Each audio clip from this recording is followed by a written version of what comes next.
श्री सद्गुरु महाराज की जय। श्री सद्गुरु महाराज की जय। श्री सद्गुरु महाराज की जय। मंगल मूर्ति सतगुरु मिलवै सर्वाधार। मंगलमय मंगल करन बिनवा बारंबार। धन्य धन्य सद्गुरु सुखदा महिमा कही न जाए। जो कछु कहो तुम्हारी कृपा मोते कछु न बसाओ। बोलिए प्रेम से श्री सद्गुरु महाराज की जय। परम पूज्य सद्गुरु महाराज को गलपाद पद्मों में कोटिशा नमन। उपस्थित हमारे आदरणीय विजय समस्त विद्वत जन, संवेद समादरणीय सज्जन वृंद, आदरणीय माता तथा भक्तिमती बहनों, हम लोग साप्ताहिक सत्संग में उपस्थित हैं।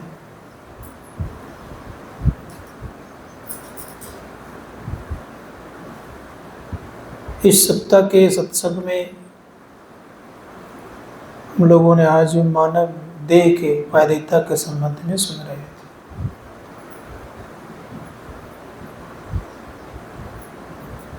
मानव कभी भी परमात्मा में नहीं मिल सकता।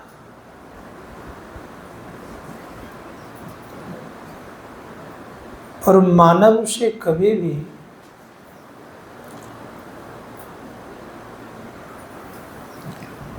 परमात्मा की प्राप्ति नहीं हो सकती।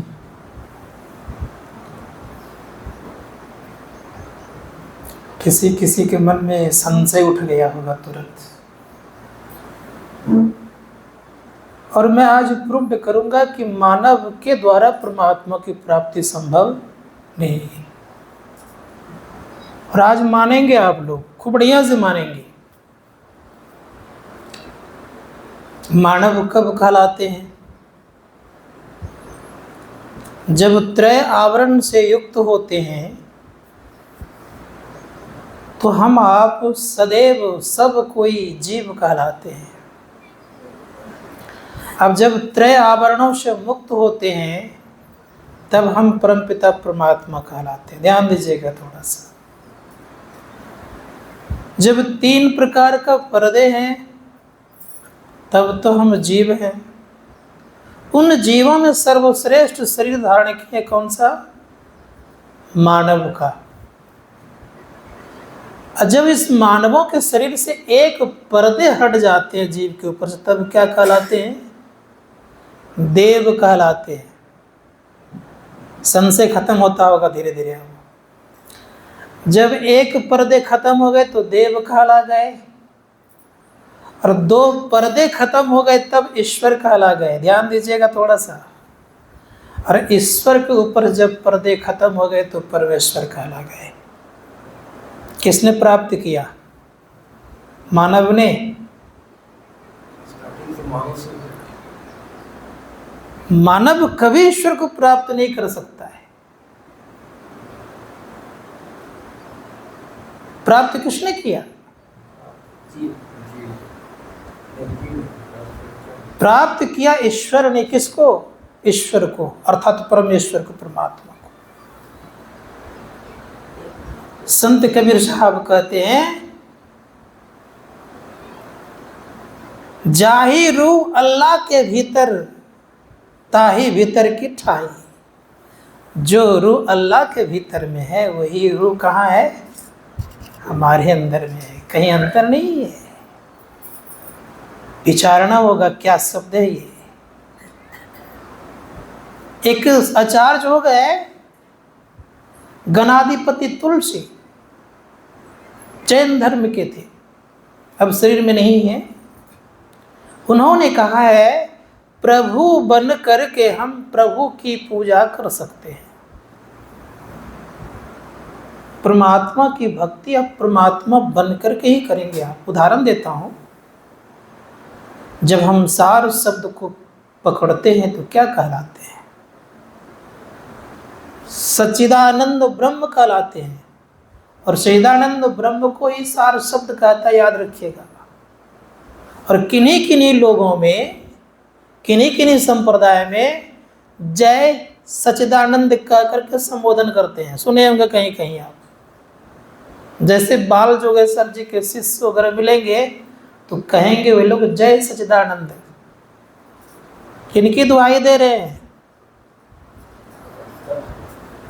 शब्द ब्रह्म का, ईश्वर का। लेकिन आपकी वृत्ति क्या है? ईश्वर कौन?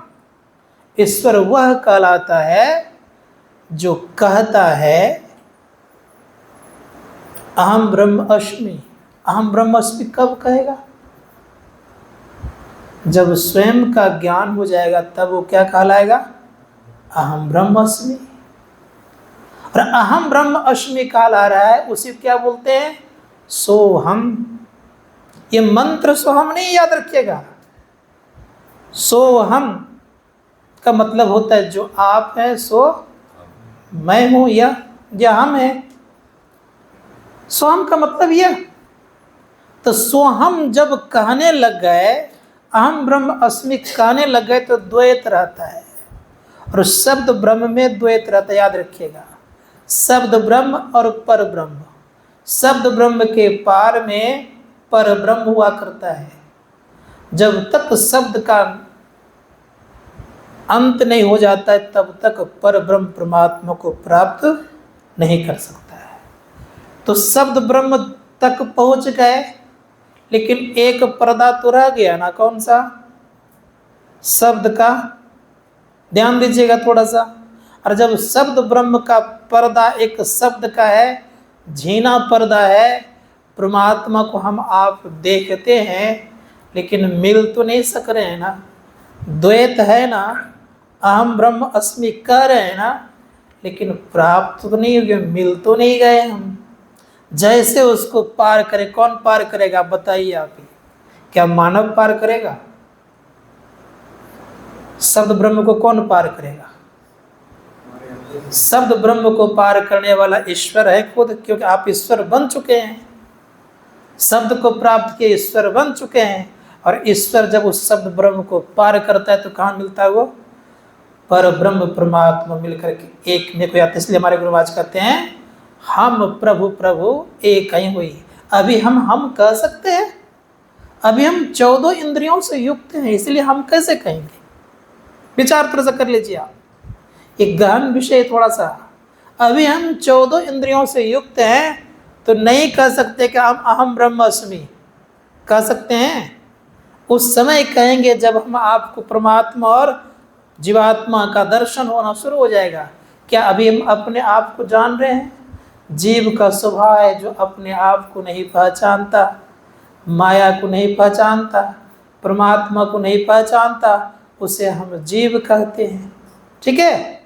संतों ने कहा कि जब वे अपने आप को पहचानने लग गए तब हम जीव ने शिव हो गए, अर्थात शिव हम, अर्थात मैं ही शिव ही हूँ। बात समझ रहे हैं ना? शिव हम कहने लग गए, संत महात्मा अहम ब्रह्म अस्मि कहने लग गए और सोहम कहने लग गए। शास्त्रकार कहते हैं जैसे हम शब्द ब्रह्म को पार कहते हैं तब कहने वाला खत्म, द्वैत खत्म।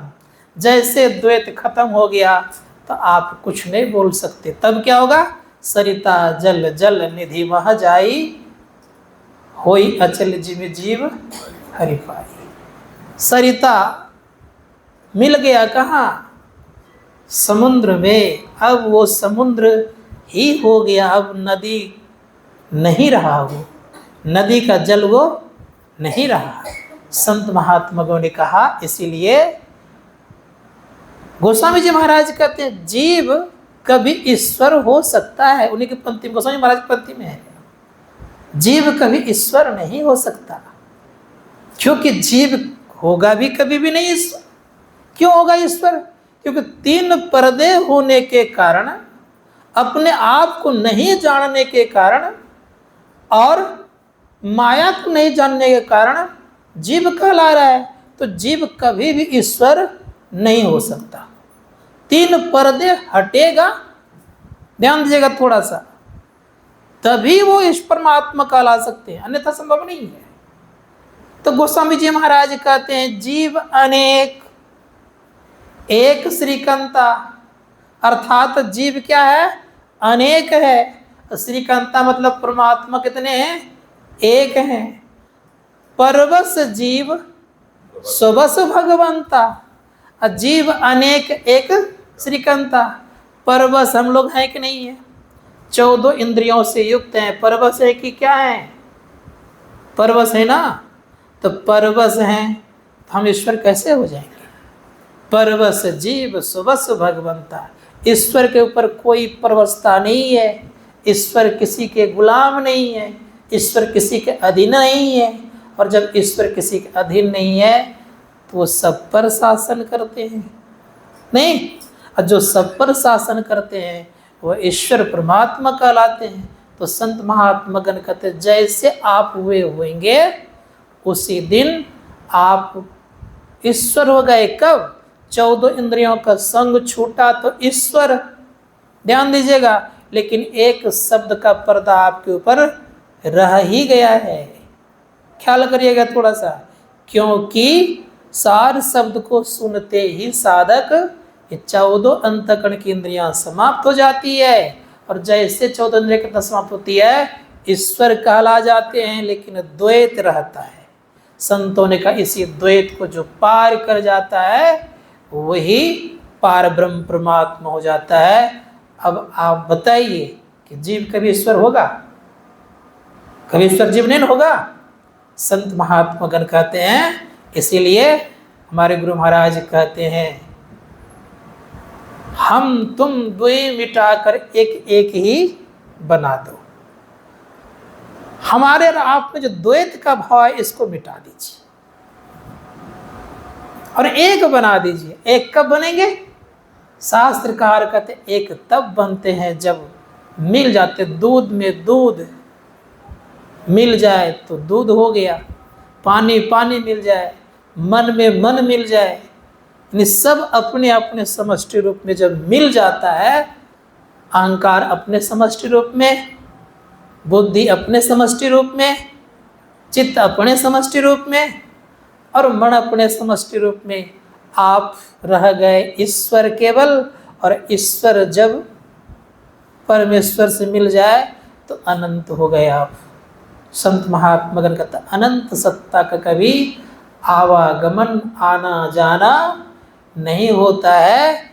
लेकिन संतों ने कहा यह ज्ञान बड़ा अनमोल ज्ञान है। इस ज्ञान का उजागर केवल अपने अंदर में हुआ करते हैं, कहीं बाहर नहीं। इसलिए संत महात्मा गण कहते हैं कि बाहर में यह ज्ञान का नहीं होता है। मैं जहाँ अब की बार द्वारिका गया हुआ था, जिस जगह ठहरा था उस जगह भागवत कथा चल रही थी। मैं जब टहलने निकला तो संजोग से वो आचार्य, नाम भूल गया हूँ, वो मिल गए, का नंबर भी है मेरे पास। उन्होंने मुझे प्रणाम पाती किया, मैंने प्रणाम पाती किया। कहा महाराज रुके हुए हैं, कथा में कम सम जरूर पधारते, बड़ी अच्छी बात होती। तो मैं के लिए कुछ ऐसे ऐसे कार्यक्रम करने हेतु उपस्थित हुआ हूँ यहाँ पर।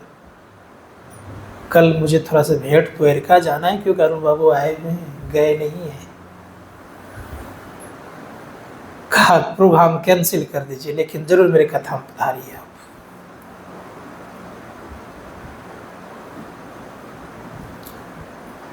मैंने कहा प्रोग्राम तो मेरा कैंसिल नहीं हो पाएगा, लेकिन मैं वचन देता हूँ कि कथा में 1 घंटा के लिए जरूर आऊँगा जरूर। थोड़ा सा कथा आप विलंब से शुरू करिएगा। उस बेचारे ने कथा सच में विलंब से शुरू किया।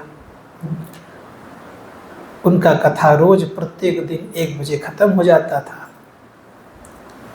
लेकिन जब मैं पहुंच गया तो 1.5-2 घंटा और विलंब कर दिया। कथा खूब बढ़िया से कहा उन्होंने। कथा जो उन्होंने कही बता रहा हूं मैं आपको, जन साधारण मेरे को देख करके जन साधारण के दिमाग से परे की बात।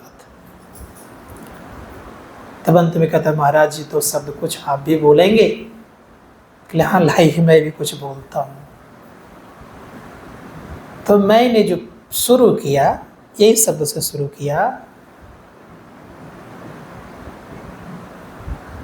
कि जीव का अस्तित्व तो है, शरीर का अस्तित्व नहीं है। जीव शाश्वत है, जीव ईश्वर का अंश है, लेकिन ये ईश्वर बनकर के परमेश्वर की प्राप्ति करता है। जैसे इस शब्द का प्रयोग किया,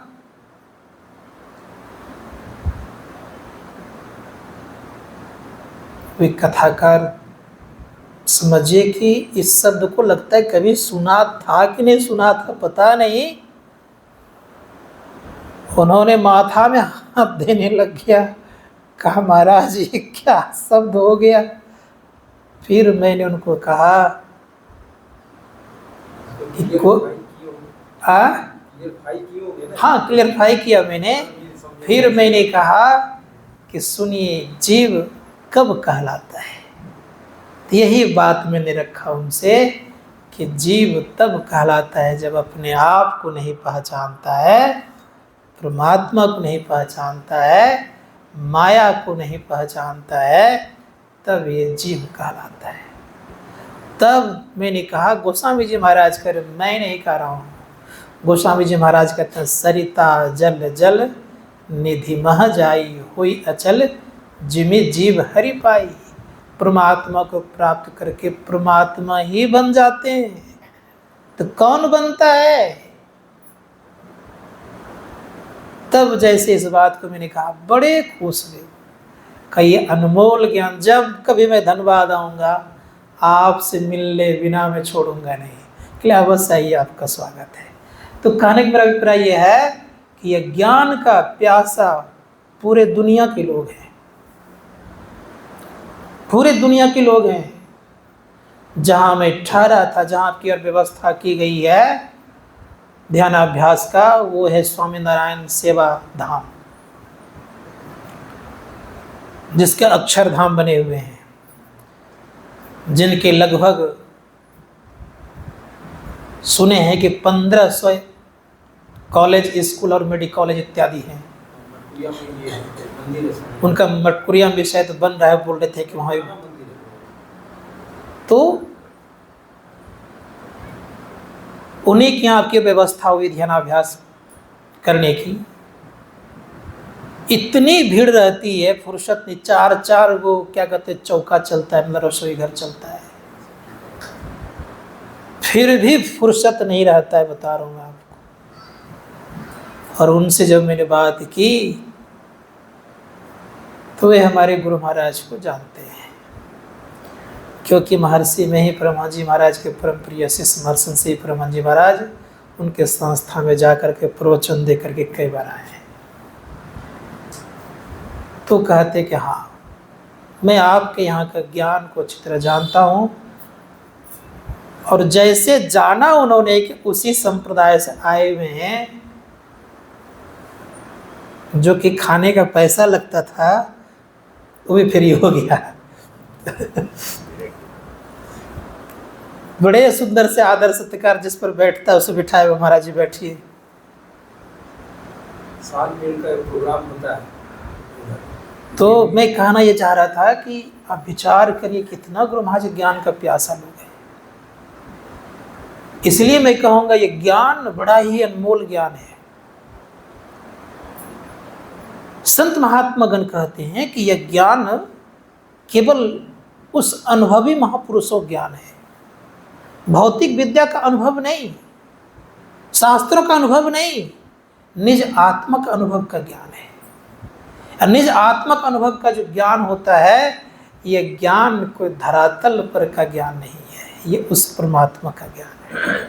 इसलिए इतना अवश्य कहूँगा कि ध्यान करके, ध्यान के मथाने से अमृत रूपी ज्ञान को निकाल लीजिए, और जब निकाल लीजिएगा तब जो आपको सुख लगेगा, कहीं भी रहेंगे आप अलग दिखेंगे, आपकी अलग प्रतिभा दिखेगी और सबसे आप अलग झलकेंगे।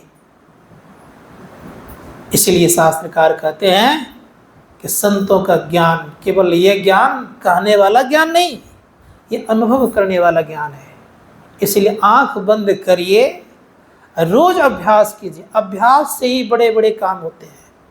तो मैं कह रहा था कि मानव शरीर मिला है अभ्यास करने के लिए, इतना अभ्यास हो जाए कि इस शरीर को स्वतः हम छोड़ सकें। इस जीवन में इतना अभ्यास हो जाए, इस शरीर से निकलने की स्वतः प्रक्रिया हमारी हो जाए, अपने आप हम निकल जाएं, किसी के द्वारा हम पकड़ करके, खींच करके या घसीट करके नहीं हम जाएं, तब ये मानव जीवन की सार्थकता होगी। ये कर लीजिए, मन हो तो शरीर छोड़ के हम निकल जाए, ये स्थिति आ जाए। पैर टूट जाए, हाथ टूट जाए, दुख हो जाए और डॉक्टर ठीक ठाक नहीं तो निकल जाइए, दवाई सुइया की जरूरत ना पड़े, क्योंकि हमारे गुरु भाई ने ऐसा सिखा दिया। उनका हरनिया का जब ऑपरेशन हो रहा था तो महर्षि संशय प्रमन जी महाराज ऑर्डर दे दिए कि इंजेक्शन दिए बगैर ऑपरेशन करिए। डॉक्टर कहती है क्या बोल रहे हैं? गुरु भाई ने पहले कहा, संशय जी मैं कभी इंजेक्शन लिया नहीं हूँ, नशा कभी नहीं खाया हूँ, इसलिए आप नशा देने नहीं दीजिएगा, नशा की दवाई। डॉक्टर आए देने के लिए, कंपाउंडर पहले आए थे, उनका ये क्या है? का ये नशा का दवाई है, बेहोश हो जाएंगे आप, मत दीजिए। ये ज्ञान गुरु माई ने करके दिखाया है, ऐसा नहीं कि केवल बोल दिया उन्होंने, ये करके दिखाया और कहा कि बिना बेहोश किए मेरा ऑपरेशन कर दीजिए। कर दिया गया, पता आप लोगों को है। और जब कर दिए तो साइन करने वाले महर्षि संशय प्रमन बिना हिचक के, एक देर भी नहीं लगाए, साइन कर दिए। और साइन जब कर दिए, ले गया ऑपरेशन थिएटर में, ऑपरेशन कर दिए। और मालूम है कितने बार सुन चुके हैं इस चीज़ को। क्या हुआ? ऑपरेशन थिएटर से बाहर निकले, डॉक्टरों से पूछते हैं कैसे हैं आप लोग? तो इस ज्ञान को पकड़े हुए हैं, इसलिए इतना मेहनत करिए कि कम से कम स्थूल शरीर को हम जो छोड़ते हैं लोग संसार के, वो जान करके छोड़ने की योग्यता आ जाए। बात सुन आ रही है? जान करके छोड़ने की योग्यता आ जाए, और जब ये योग्यता आ जाएगी तो फिर उधर कम समय लगेगा, इतने में खाली देर लगती है। इसलिए थोड़ा सा प्रयास कीजिए, अभ्यास मजबूती के साथ बढ़ाइए। रात में जरूर जग करके ध्यान करिए, रात अपना है। दिन में 1 घंटा सो लीजिए, 1 घंटा का लिए कम ही काम करिए घर का, नहीं, दिन में 1 आध घंटा सो लीजिए ना, रात में जग करके ध्यान और सत्संग कीजिए। बड़ा उत्तम काम है। आपको मैं विशेष ना कुछ कहूँगा, लेकिन मैं अवश्य कहूँगा कि इससे उत्तम काम संसार में और कोई नहीं है। मैंने हर तरह से इसको तौल करके देख लिया है, हर तरह से। इसलिए आग्रह पूर्वक कहता हूँ, लग जाइए, जितना समय बचाए इतने समय लग जाइए, नहीं तो ऐसे समय नहीं मिलेगा। संत कबीर साहब कहते हैं, ऐसो जन्म नहीं पई है मन तू, फिर बार बार मिलने वाला हम लोग को नहीं है। सूकर स्वान चराचर पशुआ, जन्म जन्म दुख पैवे रे, फिर ऐसी स्थिति ना चला जाए हम लोगों का। इसलिए संत महात्माओं ने कहा कि मेहनत कर लीजिए और ऐसा मेहनत करिए जैसे रामकृष्ण परमहंस जी महाराज। शारदा कहा करती थी, माँ शारदा कहती थी, आप इतने बड़े आदमी हैं फिर भी आप थाली लेकर किचन घुस जाते हैं। तो रामकृष्ण परमहंस जी महाराज कहते हैं कि शारदे, जिस दिन मैं थाली लेके रसोई घर आना बंद कर दूंगा या जिस दिन मैं नहीं आया, समझना उस दिन रामकृष्ण परमहंस जी महाराज संसार में नहीं रहा। संजोग से समय पूरे हो गए, जाने की स्थिति आ गई। अब शारदा इंतजार कर रही है, माँ शारदा इंतजार कर रही है। नहीं जब आए समय पर तो समझ गए कि अब राम को संसार में नहीं रहे। कभी उन्होंने मांग का सिंदूर धोया नहीं, याद रखिएगा इस चीज को। क्यों नहीं धोया? क्योंकि उनके पति शाश्वत थे, शाश्वत स्वरूप परमात्मा को प्राप्त किए हुए थे। कोई जीव अशाश्वत नहीं है। इसीलिए तो संत कबीर साहब ने कहा, मेरी सूरत सुहागिनी जागिनी। सूरत सदा, जीव रूपी सूरत क्या है? सदा सुहागिन है। उनके कभी पति मरते नहीं है, परमात्मा कभी मरते नहीं है। इसलिए संत कबीर साहब से पूछा गया, जब लंबे उम्र के हो गए, 120 पार कर गए, तो लोगों ने कहा कि आप कब मरिएगा? इतने लंबे आयु को प्राप्त कर लिए। संत कबीर साहब कहते हैं, कबीर क्यों मरिए? अरे हरि मरे तो कबीर मरे, हरि मरेगा तब ना कबीर मरेगा। हरि नहीं मरेगा तो कबीर भी नहीं मरेगा। इसलिए सदैव याद रखिएगा कि परमात्मा कभी मरते नहीं और हम भी कभी मरते नहीं हैं। शरीर नष्ट होता है, इसलिए शास्त्रकार कहते हैं इस शरीर से इतना सुंदर काम कर लीजिए कि इस जीवन में इस शरीर से, स्थूल शरीर से निकलने की योग्यता आ जाए, निकल जाए। और इतना दूर तक निकलने का प्रयास कर लें। नहीं, अगर इतना एक तो कर लें, 3 को छोड़ दें, एक तो कर लें कम से कम। अरे एक को कर लीजिएगा तो एक पर ही आफत है, 3 पर उतने आफत नहीं है।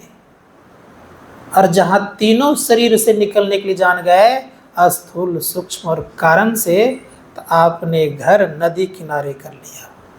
संत कबीर साहब कहते, नदी किनारे घर किया, कर्जा ले ले खाए, कर्जदार जब मांगन आवे तो गुस्सा नदी में जाए। मतलब कर्जदार कौन? किसका कर्जा लिए हुए हैं? हम जीवात्मा बहुत सारे कर्जा लिए हुए हैं। क्यों कर्जा लिए हैं?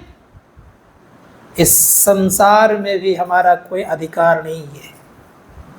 इस संसार के हवा पर कोई अधिकार नहीं है, अग्नि पर कोई अधिकार नहीं है, किसी पदार्थ पर हम आपको अधिकार नहीं है। ये राज्य किनका है? तो यमराज का है, सदैव याद रखिएगा। और यमराज का राज है और यमराज के शासन में रहिएगा। सब कुछ उनका फ्री में ले रहे हैं। कुछ दे रहे हैं क्या? हवा आपने फ्री में ले रहे हैं, अग्नि का सेवन फ्री में कर रहे हैं कि नहीं कर रहे हैं? जल का सेवन फ्री में कर रहे हैं, धरती पर चल रहे हैं, फ्री में चल रहे हैं। इस सारा आकाश के तले रह रहे हैं, फ्री में रह रहे हैं। ये सारे कर्जे जो लिए हुए हैं, तो एक दिन तो मांगने आएगा ना, नहीं आएगा? इसीलिए एक महात्मा ने बड़ा सुंदर कहा, का भाड़े के क्वार्टर को क्या तू संभाले, एक दिन तुझे घर का मालिक निकाले। एक दिन क्या करेगा? घर का मालिक निकालेगा। और ऐसा निकालेगा, करने का जो फल है वो भोगना ही पड़ेगा। इसीलिए इस भाड़े क्वार्टर से निकलने का प्रयास स्वतः कर लीजिए, ताकि भाड़ेदार मांगने के लिए अर्थात वो कि किराया जो लेने आता है मालिक नहीं आ जाए, ये कोशिश कर लीजिए। और जैसे आ जाए तो प्रयास करिए, भाई तुम्हारा खाली घर लेकर चले जाओ, मुझे क्या लगा है, पहले एडवांस रख दीजिए उसके दरवाजे पर, तुम ले लो अपना, मैं चला। ये स्थिति पैदा कर लीजिए। दूसरा उदाहरण देता हूं, जैसे रेलवे स्टेशन पहुंचते हैं, किनको पकड़ता है? जिनके पास टिकट नहीं रहता है। और जिनके पास टिकट भी रहता है 2-4 स्टेशन पार करे तो क्या होता है? फाइन लगता है ना, लगता है, लग जाता है फाइन। लेकिन जो व्यक्ति केवल चाह ले कि अब आरामदेह पूर्वक जिंदगी, ट्रेन में है, एसी बोगी में बैठे हैं, 2-4 स्टेशन और पार कर जाते, गर्मी का समय है, क्या करेगा? उसको टीटी एक दिन पकड़ेगा, फाइन भी करेगा। और नहीं, अगर वैसी कीजिए तो गले पे धक देगा, हाथ ट्रेन से बाहर भी कर देगा, करता भी है। ऋषियों ने कहा उसी तरह से देख लीजिए कि मेरा समय, शरीर अब जीर्ण शीर्ण होने वाला है, दांत टूट गए, बाल सफ़ेद हो गए, आँख से ज्योति चली गई, ख्याल करिएगा। शरीर के इंद्रियां काम नहीं करने लग गई, अब शरीर कमज़ोर पड़ने लग गए, तो बोरिया बिस्तर समेटिए और चलने की तैयारी कर लीजिए। और ऐसा नहीं कर पाए, इसी के लालच में रह गए, बड़ा सुंदर शरीर है, सिमराना है, तो सदैव याद रखिएगा वो खींच कर निकालेगा। तो कौन अच्छा है? खींच कर निकालना अच्छा है कि स्वतः जाना अच्छा है? कौन सा अच्छा है? हाँ, तो इसका प्रबंध करना पड़ेगा ना, कि नहीं करना पड़ेगा?